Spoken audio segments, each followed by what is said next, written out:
എനിക്ക് പ്രിയപ്പെട്ട എന്നെ ഇഷ്ടപ്പെടുന്ന നിങ്ങൾക്കെല്ലാവർക്കും പുതിയ വീഡിയോയിലേക്ക് സ്വാഗതം. നോക്കിയേ, ഏകദേശം 8 മണിയായിട്ടുള്ളൂ. ആകാശത്തിൻ്റെ ഭംഗി, വെയിൽ നാളങ്ങളുടെ തിളങ്ങലിൽ മിന്നിത്തെളിഞ്ഞു നിൽക്കുന്ന എൻ്റെ കുഞ്ഞു കൊട്ടാരം. പറയാൻ സമ്മതിക്കില്ല, പാൽക്കാരൻ ഓടിയെത്തും. എന്നാൽ ഈ പാലൊന്ന് അകത്ത് വെച്ചോട്ടെ. ഗ്രാമീണത തുളുമ്പി നിൽക്കുന്ന ഞങ്ങളുടെ ഈ നാട്ടിൽ വളരെ മനോഹരങ്ങളായ കാഴ്ചകൾ ഒരുപാടുണ്ട്. വൈകാതെ തന്നെ എൻ്റെ ഈ കുഞ്ഞുനാടിൻ്റെ ഒരു വീഡിയോ ഞാൻ നിങ്ങൾക്കായി കാണിക്കുന്നുണ്ട്. ഈ കൊറോണ ഭീതിയൊന്ന് മാറിക്കോട്ടെ. യാത്രയുടെ ക്ലിപ്പ് മുമ്പെങ്ങോ എടുത്ത ഒരു വീഡിയോയുടെ വാൽകഷ്ണമാണ്. ഇനിയും മലപ്പുറം ജില്ല ലോക്ക്ഡൗൺ ആവാൻ പോകുന്നു എന്നാണ് കേൾക്കുന്നത്. എങ്കിൽ കാര്യം കുഴഞ്ഞത് തന്നെ. വല്ലാതെ അങ്ങ് മടുത്തു പോകുന്നു. എങ്കിലും ക്ഷമിച്ചല്ലേ പറ്റൂ. വീടും വീട്ടുകാര്യങ്ങളും ഒക്കെയായി നമുക്കങ്ങ് പൊരുത്തപ്പെട്ടു പോവാം. എല്ലാ ഞായറാഴ്ചകളിലുമാണ് ബെഡ്ഷീറ്റ് ചേഞ്ച് ചെയ്യാറുള്ളത്. ഹോ, അത്ര ദിവസമോ എന്ന് നിങ്ങൾ ചിന്തിക്കണ്ട. അതിനൊരു ട്രിക്ക് ഈ വീഡിയോയിൽ ഞാൻ പറഞ്ഞു തരാം. ഭംഗിയായി വിരിച്ചിട്ട ബെഡിന് മുകളിൽ നമ്മൾ കിടക്കുന്ന സമയത്ത് രാത്രിയായാലും ഉച്ചയിലായാലും ഒരു സിമ്പിളായ ബെഡ്ഷീറ്റ് നമ്മൾ ഇതുപോലെ വിരിക്കും.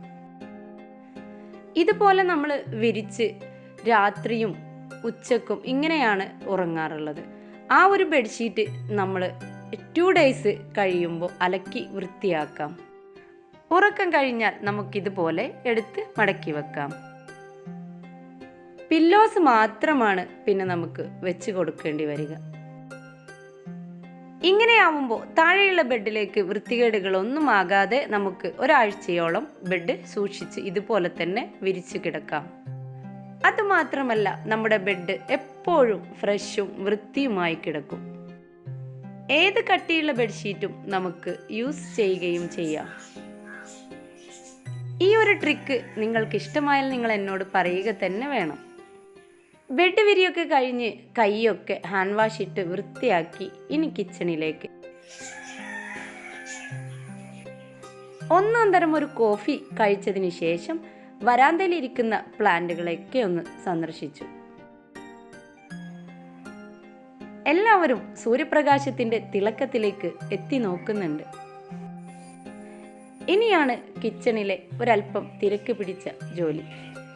തലേന്ന് ബാക്കി വന്ന ചോറും അരിപ്പൊടിയും തേങ്ങയും ചേർത്ത് എങ്ങനെയാണ് പത്തിരി ഉണ്ടാക്കുന്നതെന്ന് എന്നോട് ചിലർ കമൻറ്റിലൂടെ ചോദിച്ചിട്ടുണ്ടായിരുന്നു. ആ ഒരു ചോദ്യത്തിന് ഉത്തരമാണ് ഈ വീഡിയോ. മിക്സിയുടെ ജാറിൻ്റെ അടിഭാഗത്ത് അല്പം അരിപ്പൊടിയും പിന്നീട് ഒരല്പം ബാക്കി വന്ന ചോറും പിന്നീട് അല്പം പൊടിയും പിന്നീട് കുറച്ച് ചോറും ഉപ്പും തേങ്ങയും ഒക്കെ ചേർത്ത് നമ്മൾ ഇതുപോലെ അരച്ചെടുക്കുക. അരച്ചെടുത്തതിന് ശേഷം വേണമെങ്കിൽ ഒരല്പം കൂടെ പൊടി ചേർത്ത് നമുക്ക് നന്നായി കുഴച്ചെടുക്കാം. കുഴക്കുന്ന സമയത്ത് നമ്മുടെ കയ്യിൽ ഒട്ടിപ്പിടിക്കുന്നുണ്ടെങ്കിൽ ഒരല്പം എണ്ണ തടവി നമുക്ക് വീണ്ടും അതിനെ കുഴച്ച് നന്നായി സോഫ്റ്റാക്കി എടുക്കാം. എണ്ണ ചേർത്ത് കുഴ ചെല്ലുമ്പോഴാണ് ഈ ഒരു പൊടിയുടെ ഉണ്ട നന്നായി സോഫ്റ്റ് ആവുക. ഇതിലേക്ക് അല്പം കൂടുതൽ തന്നെ നമ്മൾ തേങ്ങ ചേർത്ത് കൊടുക്കണം. എങ്കിലേ ആ ഒരു പത്തിരിയുടെ ടേസ്റ്റ് നല്ല രീതിയിൽ കിട്ടുകയുള്ളൂ. ഇനി നമ്മൾ അതിനെ പരത്തിയെടുക്കാൻ പോവുകയാണ്. അത്യാവശ്യം നല്ല വലിപ്പമുള്ള ഉണ്ടകളാക്കി ഇതുപോലെ ഒരല്പം പൊടി തൂവി നമുക്ക് സാധാരണ പത്തിരികളൊക്കെ പരത്തിയെടുക്കുന്നത് പോലെ പരത്തിയെടുക്കാം. കൂടുതൽ അമർത്താതെ വേണം നമ്മൾ അതിനെ പരത്തിയെടുക്കാൻ. കട്ടിപ്പത്തിരി എന്നാണ് ഇതിന് പേര് വിളിക്കാറുള്ളത്. ഇനി ഒരല്പം വെളിച്ചെണ്ണയോ നെയ്യോ തടവി നമുക്ക് ഫ്രൈ പാനിൽ ഇതിനെ പൊരിച്ചെടുക്കാം. വളരെ സോഫ്റ്റും വളരെ ടേസ്റ്റിയും 2 വിരലുകൾ വെച്ച് നമുക്ക് ഇത്രയും സിമ്പിളായിട്ട് മുറിച്ചെടുത്ത് കഴിക്കാൻ പറ്റുന്ന വളരെ ഈസിയായി ഉണ്ടാക്കാൻ പറ്റിയ ഒരു പത്തിരിയുമാണ്. ബാക്കി വന്ന ചോറ് നമുക്ക് വേസ്റ്റ് ആക്കാതെ തന്നെ ഇങ്ങനെ പത്തിരി ഉണ്ടാക്കിയെടുക്കാം. അതിലേക്ക് നല്ലൊരു ചായയും കൂടെ റെഡിയാക്കിയിട്ടുണ്ട്. ചായ കുടിയൊക്കെ കഴിഞ്ഞപ്പോഴേക്കും വരാന്തയിലേക്ക് നല്ല വെയിൽ എത്തി തുടങ്ങിയിട്ടുണ്ട്. ചായ റെഡിയാക്കുന്നതിന് മുമ്പ് ക്ലീനിങ് കഴിഞ്ഞതുകൊണ്ട് തന്നെ നല്ല ഫ്രഷ് ആയിരിക്കും ബാക്കിയുള്ള എല്ലാ സ്ഥലങ്ങളും. ഇനി എൻ്റെ ഫ്രിഡ്ജ് ഒന്ന് ക്ലീൻ ചെയ്ത് റെഡിയാക്കണം. എൻ്റെ ഒരു കൂട്ടുകാരി ഫ്രിഡ്ജ് ടൂർ കാണിക്കാൻ പറഞ്ഞിട്ടുണ്ടായിരുന്നു. LGയുടെ ഫ്രിഡ്ജാണ് എൻ്റെ കയ്യിലുള്ളത്. ഇവിടെ TV-യും വാഷിംഗ് മെഷീനും എല്ലാം LG ഫാമിലിയാണ്. 10 വർഷം വാറണ്ടിയും 4 സ്റ്റാർ ഉള്ള ഒരു LGയുടെ ഫ്രിഡ്ജാണിത്. ഡബിൾ ഡോറാണ്. എനിക്ക് ഒരാഴ്ചക്ക് വേണ്ട എല്ലാ സാധനങ്ങളും സ്റ്റോർ ചെയ്യാൻ പറ്റുന്ന ഒരു ഫ്രിഡ്ജാണിത്. വെജിറ്റബിളൊക്കെ കൊണ്ടുവന്ന പാടെ കഴുകി ഇതുപോലെ പ്ലാസ്റ്റിക്കിൻ്റെ പാത്രങ്ങളിൽ നല്ല അടപ്പോട് കൂടിയാണ് ഫ്രിഡ്ജിൽ വെക്കാറുള്ളത്.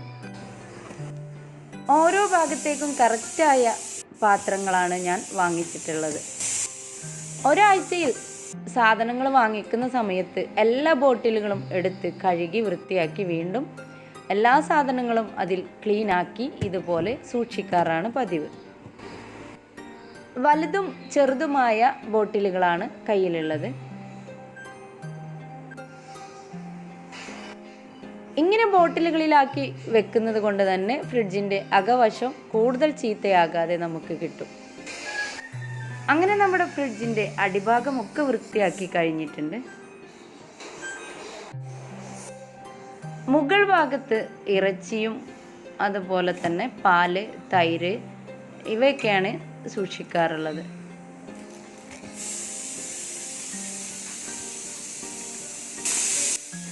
ഇത്രയൊക്കെയാണ് എൻ്റെ ഫ്രിഡ്ജിൻ്റെ വിശേഷങ്ങൾ. അങ്ങനെ ഫ്രിഡ്ജിൻ്റെ ക്ലീനിങ്ങും ഒക്കെ കഴിഞ്ഞു. ഇനി ഉച്ചയിലേക്കുള്ള ചോറ് റെഡി ആയിട്ടുണ്ട്. ബാക്കിയുള്ള കാര്യങ്ങളിലേക്ക് കടക്കുകയാണ്. ഹെവിയായ ഫുഡൊന്നും എന്നും ഉണ്ടാക്കാറില്ല. വളരെ സിമ്പിളായിട്ട് തന്നെയാണ് ഫുഡൊക്കെ ഉണ്ടാക്കാറുള്ളത്. ആഴ്ചയിൽ ഒരു ദിവസം ഞായറാഴ്ച മാത്രമാണ് ബിരിയാണിയോ മറ്റോ വെക്കാറുള്ളത്. എന്ത് ഫുഡായാലും മുട്ട സെയിന് നിർബന്ധമാണ്. അങ്ങനെ തിരക്കും ബഹളങ്ങളും എല്ലാം കഴിഞ്ഞ് ക്ലീനിങ്ങൊക്കെ കഴിഞ്ഞ് ഇനി ബാക്കിയുള്ള ജോലികളിലേക്ക് നീങ്ങുകയാണ്. ഇനി കുളിയും പ്രാർത്ഥനയും ഒക്കെ കഴിഞ്ഞ് സുഖമായി ഒരുറക്കം.